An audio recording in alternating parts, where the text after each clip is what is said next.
మనం దాన్ని తీసుకోవడంలోనే మన భక్తి, మన శ్రద్ధ అన్నీ ఉంటాయి.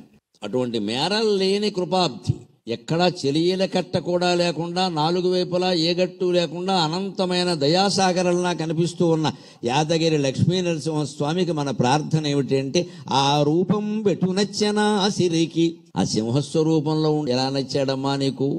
పైగా ఆవిడ ఎక్కడ పుట్టింది? క్షీరాబ్ధి ప్రభూత అంగ లక్ష్మీ రాజ్యమునకు. ఆవిడేమో పాలసముద్రంలో పుట్టిందా, ఈయనేమో సింహస్వరూపంతో సగం జంతువు సగం మనిషి. పోని పూర్తి సింహం కూడా కాదు.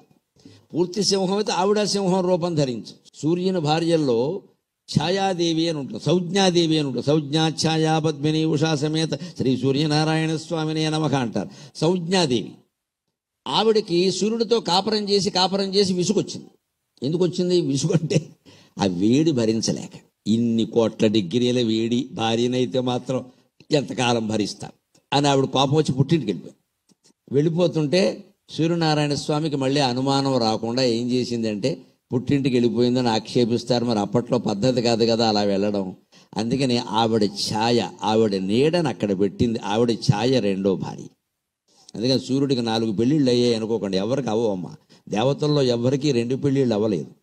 ఈ కళ్యాణాలని ఎందుకంటే మనకు ఆలస్యపానికి అసలు వాళ్ళకి భార్యలు లేరు. ఆ భార్య భర్త ఇవన్నీ ఐడియలాజికల్ రిలేషన్స్ అంటారు. వాటి వెనకాల ఒక ఐడియా ఉంటుంది. సంజ్ఞ అంటే మేలుకొలుపు, అందరినీ మేలుకొలిపేది సూర్య.